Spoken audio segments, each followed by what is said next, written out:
Bismillahirrahmanirrahim. Assalamualaikum warahmatullahi wabarakatuh.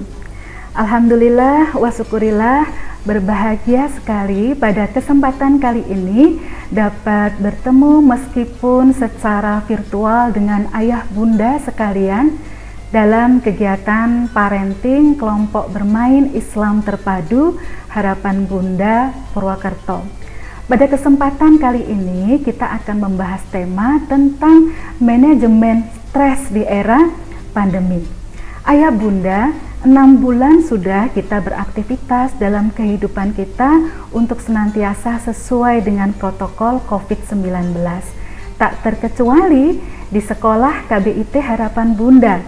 Ananda semuanya kita harapkan mengedepankan kesehatan dan keselamatan mereka. Itu sebabnya kita mencanangkan kegiatan sesuai dengan daring. Ke depan kita akan kombinasikan dengan blended learning atau pembelajaran yang menggabungkan antara daring dan luring. Semuanya kami lakukan dalam rangka semata-mata untuk mengedepankan keamanan dan keselamatan Ananda.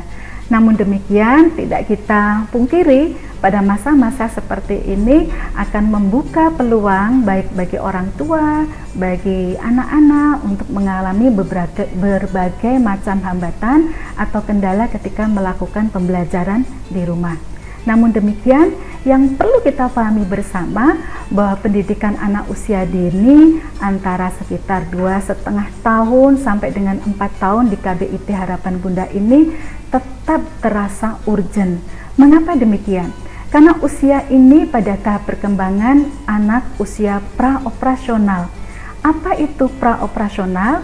Adalah masa atau usia ketika anak sedang mulai belajar untuk melakukan kegiatan-kegiatan dengan basis motoriknya sehingga membuat sebuah aktivitas yang bermakna dengan motorik yang terprogram, kemudian tersinergi dalam suatu kurikulum, maka akan menghasilkan produk berupa pencapaian kecerdasan motorik yang baik untuk anak kita. Tidak hanya itu, pada masa usia praoperasional, maka anak-anak usia 2,5 tahun sampai dengan 4 tahun juga membutuhkan stimulus berbahasa yang baik bagi orang-orang yang ada di sekitarnya. Karena mereka sedang belajar untuk merangkai beberapa kata menjadi 1-2 kalimat yang bermakna. Peran kurikulum dalam hal ini untuk menyajikan pembelajaran daring dengan mutu bahasa yang baik akan dapat membantu orang tua akan mengadopsi kegiatan-kegiatan itu yang ada di rumah. Tidak hanya itu, urgensi pengasuhan ini juga dikarenakan pada masa usia praoperasional adalah masa yang baik untuk pembangunan karakter anak. KBIT Harapan Bunda senantiasa memadukan antara berbagai kurikulum dinas PAUD, kurikulum pendidikan karakter dengan basis sentra, termasuk juga di dalamnya adalah kurikulum Islam terpadu. Itu sebabnya kita akan senantiasa mengajak anak untuk mencintai Allah, mencintai Rasul dengan membiasakan hal-hal yang sunnah, berinteraksi dengan Quran, beribadah dengan senang meskipun mungkin masih dalam taraf sederhana. Semua itu adalah dalam rangka untuk membentuk atau membangun karakter anak-anak kita. Nah, namun demikian, mengapa sekolah senantiasa dibutuhkan untuk anak-anak pada masa pandemi seperti ini bagi anak-anak usia dini? Karena kesinambungan kurikulum yang ada di KBIT Harapan Bunda akan mampu untuk mensinergikan berbagai macam kurikular domain atau domain-domain kecerdasan anak yang harus dibangun secara bersama-sama. Ada beberapa domain yang harus tersinergi, domain bahasa, domain sosial, domain afeksi, intelektual atau kognisi, termasuk juga di dalamnya adalah domain motorik. KBIT Harapan Bunda dengan kegiatan blended learning ini senantiasa mencanangkan berbagai macam program-program yang bisa membangun sinergi bersama antara domain yang ada pada anak-anak kita. Namun demikian, seperti yang saya sampaikan di awal, stres itu memang sesuatu hal yang mungkin saja terjadi pada saat kita melakukan pendampingan pengasuhan dalam pembelajaran di saat daring seperti ini. Mengapa demikian? Karena stres tidak bisa menjadi sesuatu yang harus kita hilangkan 100%. Stres pasti akan menghinggapi manusia-manusia yang beraktivitas dan berinteraksi dalam berbagai macam kegiatan. Itu sebabnya tema kita bukan menghilangkan stres. Tema kita juga bukan berarti mengesampingkan stres.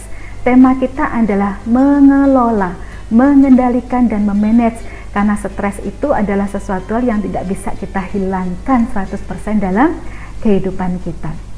Nah, apa itu stres, Ayah Bunda?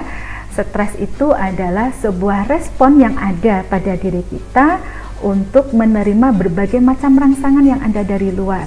Rangsangan-rangsangan yang menyebabkan tekanan, baik itu berupa gangguan fisik, hambatan-hambatan psikologis, kendala-kendala dalam beraktivitas, itu adalah peluang untuk menampilkan atau memunculkan stres. Nah, penyebab stres pada saat pandemi ini juga berbagai ragam dan semua orang bisa mengalaminya.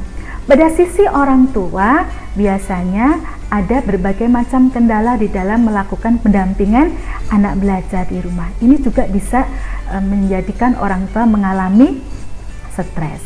Belum lagi adalah kesibukan WFO, kesibukan WFH, juga beberapa ibu yang mau tidak bisa berlepas tangan dari kegiatan-kegiatan domestik yang harus diselesaikan, pun ini juga bisa menyebabkan munculnya stres. Dan belum lagi hal-hal yang menyebabkan terdampak secara ekonomi. Dan ternyata tidak hanya orang tua saja yang mengalami stres.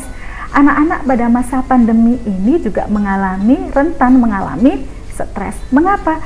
Karena mereka mencoba untuk merubah aktivitas yang biasanya banyak beraktivitas di luar, mau tidak mau terkadang orang tua melakukan berbagai macam pengalihan kegiatan anak dari banyak yang di luar kemudian menjadi aktivitas hanya di rumah saja.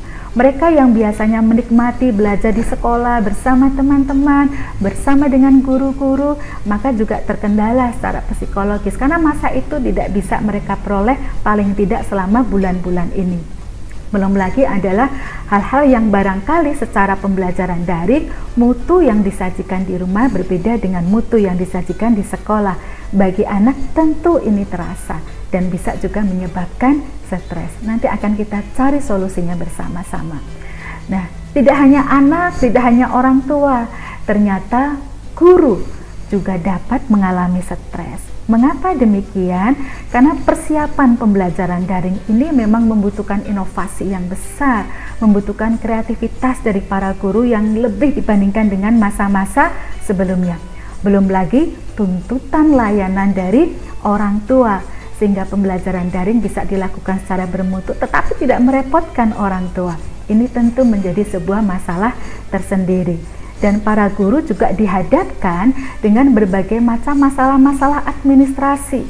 Ada tugas-tugas melekat yang harus diselesaikan, baik itu secara kedinasan, secara kelembagaan, atau kemitraan yang lainnya. Ini juga memunculkan kondisi tertentu yang bisa menyebabkan terkadang para guru juga rentan mengalami stres. Nah, namun ayah bunda, kita sekalipun sebagai orang dewasa terkadang tidak mampu langsung mendefinisikan apakah diri kita pada saat ini sedang mengalami stres atau tidak. Itu sebabnya kita cukup sebetulnya melihat dari indikasi. Apa itu indikasi? Tanda-tanda yang mungkin melekat pada diri kita atau pada diri orang ketika dia sedang mengalami stres. Ada beberapa tanda-tanda, umumnya adalah meliputi 3 tanda-tanda besar. Yang pertama adalah perubahan perilaku. Yang dimaksud dengan perubahan perilaku di sini bisa merupakan perubahan perilaku pola tidur, pola makan, kemudian berkurangnya nafsu makan, berubahnya kemudian pola istirahat, kegelisahan, itu merupakan perubahan perilaku. Tidak hanya itu, ada juga gangguan fisik. Biasanya saat keluar keringat dingin, kemudian imunitas menjadi menurun, anak atau orang tua menjadi mudah dihinggapi oleh berbagai macam penyakit, sampai pada gangguan hingga mual dan sebagainya macamnya disebabkan karena meningkatnya asam lambung. Namun yang sering terjadi tanda-tanda stres itu adalah ketidakstabilan emosi. Tiba-tiba anak menjadi cepat murung, orang tua menjadi mudah tersinggung, mudah sedih, mudah marah. Untuk anak-anak tertentu bahkan kadang bisa memunculkan emosi yang meledak-ledak. Segala sesuatu dihadapi dengan menangis atau bahkan sampai tantrum hingga menyakiti diri atau menyakiti barang-barang atau orang yang ada di sekitarnya. Nah, ini merupakan beberapa tanda-tanda stres yang juga harus kita cermati. Nah, ayah bunda, kita akan bersama-sama selama beberapa menit ke depan mencari langkah-langkah manajemen stres yang baik yang bisa kita lakukan. Insya Allah 5 langkah ini semoga nanti akan bisa menjawab permasalahan ayah bunda dalam mengelola berbagai tekanan ketika melakukan pembelajaran bersama dengan anak-anak kita. Apa 5 langkah manajemen stres? Yang pertama adalah kenali apa yang menjadi sumber masalah. Yang kedua, tetapkan skala prioritas. Yang ketiga, cobalah untuk selalu berpikir positif. Yang keempat, merancang strategi. Dan yang kelima, yang tidak kalah pentingnya adalah senantiasa menerapkan pola hidup yang sehat. Kita akan mencoba membahasnya satu persatu, dimulai dari mengenali apa yang menjadi sumber masalah kita. Nah, sumber masalah tentu masing-masing anak dan masing-masing orang tua berbeda-beda. Mari kita mencoba melakukan klaster atau pengelompokan dari masalah-masalah yang kita hadapi. Umumnya yang seperti ini. Pertama adalah berkaitan dengan keterbatasan waktu di dalam mendampingi anak belajar.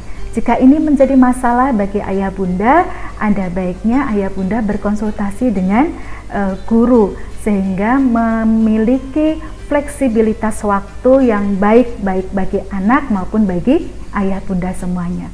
Kemudian sumber masalah yang berikutnya adalah sebagian orang tua merasa tidak memiliki keterampilan yang cukup baik untuk melakukan pengasuhan dalam pembelajaran bersama dengan anak-anak usia dini.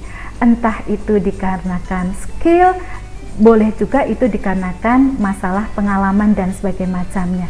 Namun sebetulnya semua itu bisa kita cari solusinya. Yang ketiga adalah anak-anak terkadang mengalami hambatan-hambatan sosialisasi atau beradaptasi dengan lingkungannya. Ini akan lebih menjadi pada masa pandemi karena ada proteksi yang besar bagi keluarga sehingga anak tidak mengalami kegiatan dengan mobilitas yang tinggi. Ada juga sebagian besar yang mengeluhkan tentang tidak antusiasnya anak ketika belajar dan bermain di rumah. Berbeda suasana dan rasa yang dirasakan oleh anak-anak ketika dia belajar dan bermain bersama guru di sekolah. Nah, ini akan kita cari tahu bersama mengapa. Kemudian yang berikutnya ada kecemasan yang berlebihan juga bagi anak-anak tertentu karena terbiasa berinteraksi di rumah terlalu lama sehingga ketika berjauhan dengan orang tua kondisi cemas mulai muncul kepada anak-anak kita. Di samping seperti yang saya sampaikan di depan, ada sebagian anak yang tidak mampu mengelola emosinya dengan baik. Salah satunya sebetulnya dikarenakan adanya hambatan pola dalam berkomunikasi. Nah, yang kedua yang menjadi kunci di dalam manajemen stres adalah menetapkan skala prioritas. Ayah bunda, berikut ini saya tampilkan diagram skala prioritas. Sekedar untuk menjadi pengetahuan bagi kita bahwa sebetulnya berbagai macam kendala permasalahan bisa kita jadikan di dalam beberapa kuadran. Ada 4 kuadran di dalam menentukan skala prioritas untuk mencari solusi dari setiap permasalahan kita. Kuadran 1 adalah kuadran skala prioritas lebih penting dan lebih mendesak, atau sangat penting dan sangat mendesak, atau bahkan bisa turun lagi penting dan mendesak. Jika ayah bunda mendapatkan masalah-masalah dalam kondisi dua hal ini, penting dan mendesak, maka kita masukkan ke dalam kuadran 1. Nah, ada kuadran 2. Kuadran 2 adalah kendala-kendala yang penting tetapi kurang mendesak. Jadi ada masalah-masalah yang sebetulnya penting, tetapi secara prioritas waktu sebetulnya tidak mendesak harus diselesaikan sekarang. Maka itu ayah bunda masukkan ke dalam kuadran kedua. Ada kuadran ketiga, adalah masalah yang mendesak tetapi tidak terlalu penting. Mendesak karena waktunya sempit, tidak penting karena sebetulnya impact-nya tidak terlalu besar. Maka ini kita masukkan ke dalam kuadran ketiga. Ada juga yang terakhir adalah kuadran 4. Kuadran 4 ini adalah masalah-masalah atau kegiatan-kegiatan yang sebetulnya kurang mendesak atau kurang penting, bahkan sampai pada skala tidak mendesak dan tidak penting. Tetapi terkadang kita sebagai orang tua terjebak untuk membiarkan kita maupun anak-anak menyibukkan diri dengan aktivitas dalam kuadran yang keempat ini. Apa contohnya? Misalkan anak-anak usia dini bermain gadget. Ini sebetulnya masuk pada skala kurang mendesak dan kurang penting. Maka kita perlu memanage pengelolaan waktu ketika anak-anak melakukan aktivitas dalam kuadran yang keempat. Nah, kemudian setelah menentukan skala prioritas, maka yang berikutnya adalah tetapkan prioritas mana yang akan kita lakukan. Yang pertama adalah kita perlu mengurutkan masalah dari yang paling urgent menjadi lebih urgent, kurang urgent, dan tidak urgent dari apa yang dihadapi oleh ayah bunda semuanya. Untuk lebih mudahnya, tetapkan saja 2 masalah atau kendala prioritas utama atau kepentingan utama. Jika ayah bunda merasa mempunyai lebih kegiatan, problem, kendala, maka bisa ditingkatkan menjadi 3 prioritas awal. Jangan lupa komunikasikan 2 atau 3 prioritas awal kegiatan, agenda atau masalah kita dengan orang-orang yang ada di sekitar kita. Dengan ayah, bunda berdua, kakek nenek jika ada, paman, bibi atau bahkan asisten rumah tangga. Terkadang bisa kita mintai keterangan atau informasi terkait masalah mana sebetulnya yang lebih penting dalam anak ketika belajar di rumah. Dan tentunya bisa kadang kita berdiskusi juga dengan kakak-kakak anak-anak kita. Yang selanjutnya adalah jangan lupa untuk selalu berkoordinasi dengan sekolah atau guru, baik itu pada saat home visit atau pada saat komunikasi-komunikasi yang lainnya yang bisa dibuka setiap kapan saja antara orang tua dan guru. Mari manfaatkan dengan sebaik-baiknya. Nah, yang berikutnya adalah mencobalah untuk selalu berpikir positif bahwa pandemi COVID-19 ini adalah problem yang mendunia. Tidak hanya kita yang mengalami atau merasakannya, beratus-ratus, berjuta-juta orang mungkin menghadapi masalah yang sama atau bahkan lebih berat dari kita. Maka cobalah untuk selalu berpikir positif. Begitu juga dalam melakukan pengasuhan kepada anak-anak kita. Karena anak adalah apa yang dipikirkan oleh orang tua. Jika orang tua selalu berpikir bahwa anak saya tidak mampu, maka memang mungkin seperti itulah yang akan terjadi kepada anak kita. Atau kita kadang berpikir bahwa anak saya susah diatur. Boleh jadi maka seperti itu pula yang akan dialami oleh anak kita. Cobalah untuk merubah frame, untuk selalu berpikir positif tentang anak kita, merubah atau mengganti kalimat-kalimat negatif menjadi kalimat-kalimat positif yang lebih berenergi bagi anak kita. Kemudian yang berikutnya adalah berhenti untuk banyak mengeluh. Ayah bunda, tanpa kita sadari, keluh kesah meskipun untuk sebagian orang diperlukan dalam rangka untuk mencurahkan isi hati, tetapi segala sesuatu yang berlebihan ternyata akan menghasilkan energi yang negatif. Energi negatif inilah yang terkadang bisa memicu munculnya emosi-emosi yang tidak produktif pada diri kita. Itu sebabnya manajemen keluh kesah juga penting dalam hal ini. Kemudian yang ketiga adalah mencobalah untuk menerima kondisi ini dengan lapang dada. Kondisi sekolah di era pandemi dengan lapang dada. Kondisi anak kita yang apa adanya adalah merupakan anugerah dari Allah SWT dengan lapang dada. Karena tidak ada manusia Allah yang sama sempurna semuanya. Anak kita pun memiliki berbagai macam keunikan. Dan yang berikutnya, agar kita selalu bisa berpikir positif, maka yakinlah bahwa setiap masalah pasti ada solusinya. Agar kita bisa lepas dari masalah yang sedang kita alami, maka satu persatu kita perlu mencari solusinya, tentu dengan komunikasi yang baik dengan orang-orang yang ada di sekitar kita. Nah, yang berikutnya, kunci manajemen stres berikutnya adalah mengenali potensi diri anak kita. Untuk anak usia 2,5 tahun sampai dengan 4 tahun, tentu tidak mudah untuk menggali potensi diri atau bakat dan talenta anak. Maka yang perlu kita lakukan pada anak usia dini adalah yang pertama adalah berawal dari mencermati hobi atau hal yang disenangi oleh anak kita. Jika kadang-kadang anak tidak bisa menyampaikan atau mendeskripsikan apa yang paling dia senangi, cukup ayah bunda bisa melihat hal apa yang paling senang dilakukan oleh anak secara berulang-ulang, secara periodik, dan dia tidak bosan melakukannya. Namun kegiatan itu memiliki dampak positif bagi anak kita.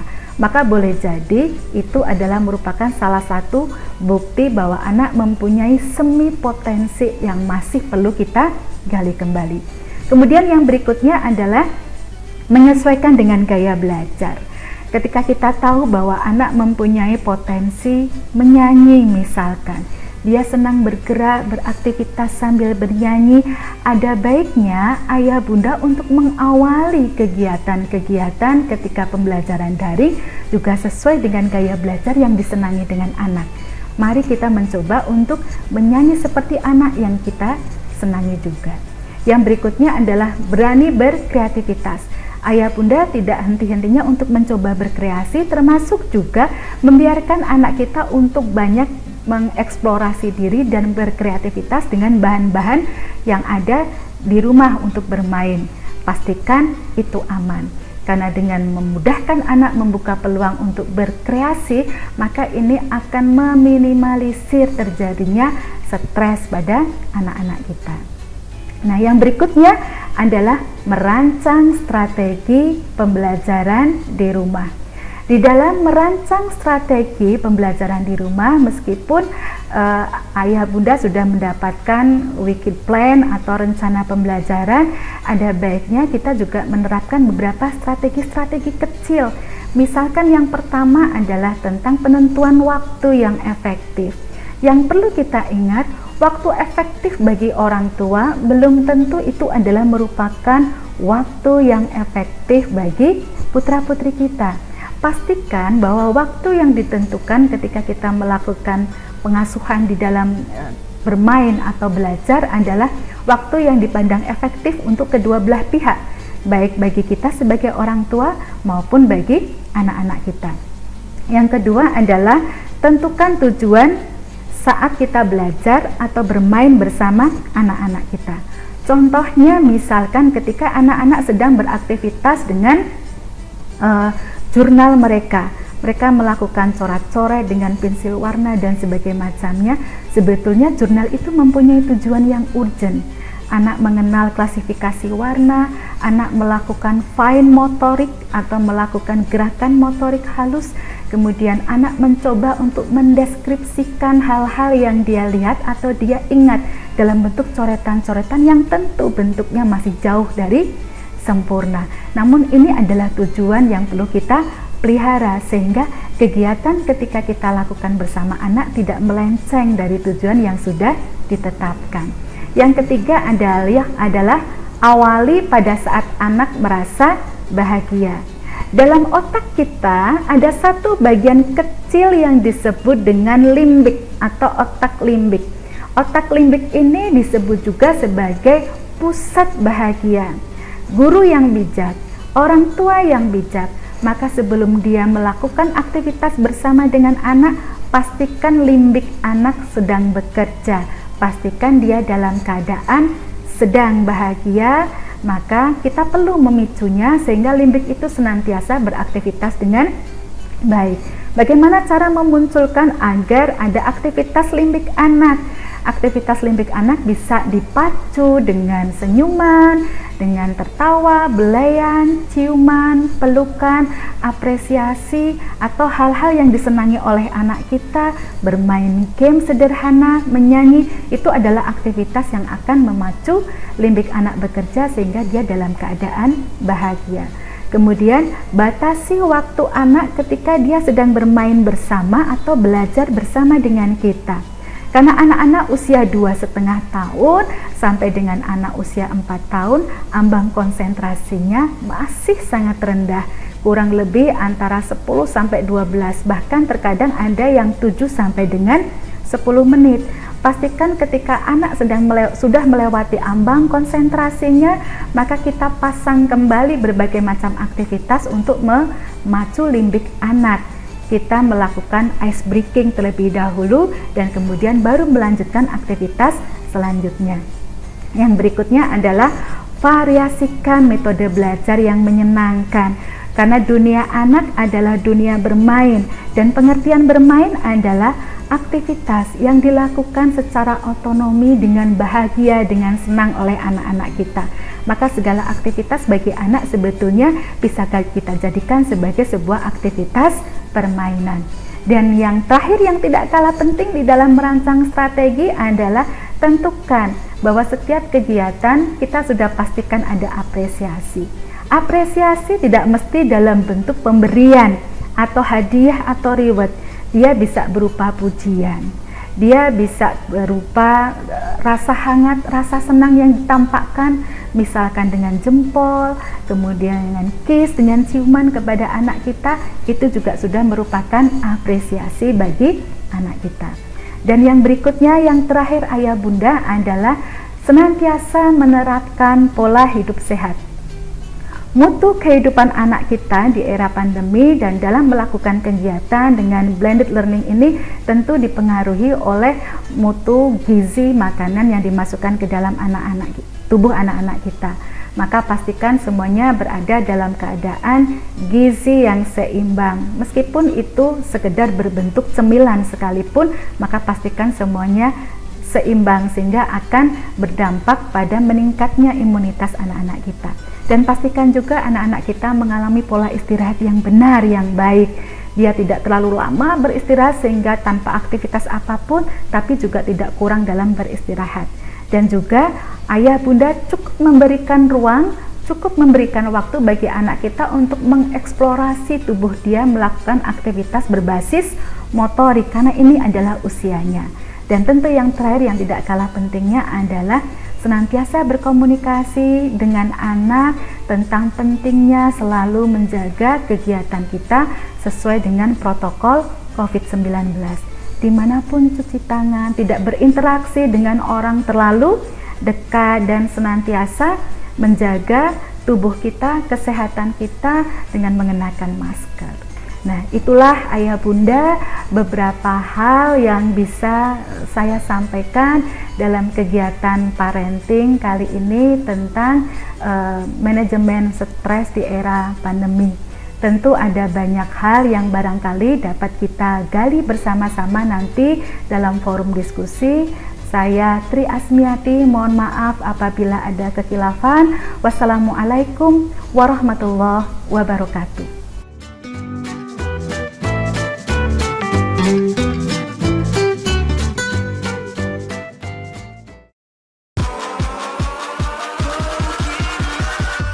Catch 'em all.